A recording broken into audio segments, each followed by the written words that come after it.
नमस्कार मित्रांनो, मी राजेंद्र काळे स्वागत करतो आहे तुमचं आजच्या नवीन व्हिडिओमध्ये. मित्रांनो, आज आपण साईट व्हिजिट करतो आहे आणि हा जो प्लॅन दिसतो आहे तुम्हाला, हा प्लॅन ग्राउंड फ्लोअरचा आहे आणि वरती 2 बेडरूमचा दुसरा प्लॅन आहे. तर आता आज आपण RCC जो स्लॅब बांधण्याचं काम सुरू आहे ते चेकिंग करण्यासाठी आजचा व्हिडिओ आहे. तरीसुद्धा काही महत्त्वाच्या गोष्टी आजच्या व्हिडिओमध्ये तुम्हाला पाहूया. तर आपण आता निघालेलो आहोत साईटवरती आणि या ठिकाणी तुम्ही पाहताय स्टील कटिंग, स्टील बाइंडिंगचं काम सुरू आहे आणि समोर तुम्ही पाहताय लॅटराईट स्टोन मशनरी गुरु पॉइंटिंग केलेलं आहे. आणि चौतऱ्याला जर तुम्ही बघितलं त्या ठिकाणी साधं बांधकाम चौतऱ्याला केलेलं आहे, कारण चौतऱ्याला आपण या ठिकाणी काय करणार आहोत, प्लास्टर करणार आहोत. आणि वरती चौतऱ्याच्या वरती अशा पद्धतीने गुरु पॉइंटिंग करावं लागतं आणि सुरुवातीलाच अशा प्रकारचं जर आपण पॉइंटिंग करून घेतलं तर त्याला चांगल्या पद्धतीनं गुरु फिनिश करता येतात, पॉलिश करता येतात. या ठिकाणी अशा पद्धतीने 10 mm खास ठेवलेली आहे आणि अशा पद्धतीनं तुम्ही पाहताय की सुंदर असं बांधकाम दिसतं. आणि चौतऱ्याच्या खाली या ठिकाणी साधं बांधकाम केलेलं आहे. त्या ठिकाणी तुम्ही बसाल्ट स्टोनचा सुद्धा यूज करू शकता, कारण बऱ्याच ठिकाणी चिरा महाग मिळतो आणि म्हणून माझं सजेशन असेल की तुम्ही चौतऱ्याला बसाल्ट स्टोन वापरा. आता आपण ह्या फ्रंट व्हरांडामध्ये एंट्री केलेली आहे आणि व्हरांड्यातून आता आपण हॉलमध्ये एंट्री करणार आहोत. या ठिकाणी हॉलसाठी हा फ्रेम ठेवलेले आहे, एक डोअर फ्रेम बसवायची अजून. आणि ह्या हॉलमधूनच अशा पद्धतीनं हा सी टाईप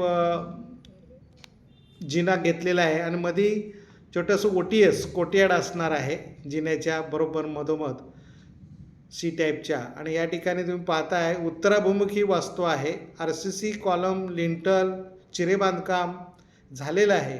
आणि या ठिकाणी बघा की जिन्याची हाईटसुद्धा हॉलमध्ये आपण बसल्यानंतर किंवा उभा राहिल्यानंतर डोक्याला लागू नये अशा प्रकारची रचना केलेली आहे. आणि हा सुंदर असं कन्स्ट्रक्शन सुरू आहे आणि आपण स्टील चेकिंग करण्यासाठी ही विजिट आहे. आता स्लॅबचं संपूर्ण सेंटरिंग मारण्याचं काम झालेलं आहे आणि स्टील बांधणी सुरू आहे. या ठिकाणी तुम्ही पाहताय की देवघर आहे एका बाजूला किचन कम डायनिंग आहे आणि एक बेडरूम मास्टर नैऋत्य कोपऱ्यामध्ये आहे.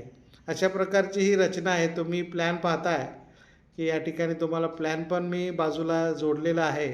त्या पद्धतीचं हे कन्स्ट्रक्शन मित्रांनो सुरू आहे. आणि चिरे बांधकाम पूर्णपणे चिरे बांधकाम केलेलं आहे. आतून पूर्ण याला प्लास्टर होणार आहे. तर आता आपण वरती जाऊन पाहणार आहोत की स्टील कसं बांधलेलं आहे आणि ते चेक कसं करायचं असतं. बेंटअप बार असतील किंवा टॉप बार असतील, बॉटम बार असतील, कर्टल असतील, हे चेक करणं गरजेचं असतं. मित्रांनो, तुम्हालासुद्धा अशा प्रकारचं 2D planning, 3D elevation, चिऱ्याचं design करून हवं असेल तर वरती जो नंबर दिलेला आहे त्या नंबरवरती कॉन्टॅक्ट करू शकता. या ठिकाणी हा टॉयलेट ब्लॉक तुम्हाला दिसतो आहे आणि टॉयलेट ब्लॉकच्या मागे अशा पद्धतीनं एक बेडरूम आहे. बेडरूमला प्रशस्त अशा विंडो प्रोव्हाइड केलेल्या आहेत. 4 विंडो आहेत छोट्या छोट्या. आणि परत आता आपण या ठिकाणी जिन्यावरती जाणार आहोत. तर अशा पद्धतीने हे कन्स्ट्रक्शन चालू असतं मित्रांनो.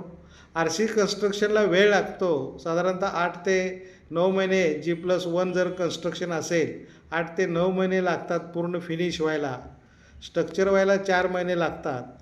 आणि या ठिकाणी तुम्ही पाहताय अशा पद्धतीनं हे स्टील बांधलेले दिसतंय तुम्हाला, बीम वगैरे दिसत आहेत.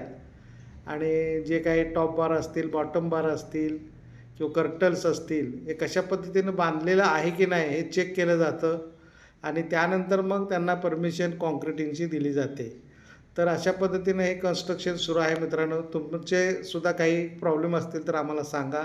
आणि हा व्हिडिओ शेवटपर्यंत पाहिल्याबद्दल थँक्यू, धन्यवाद.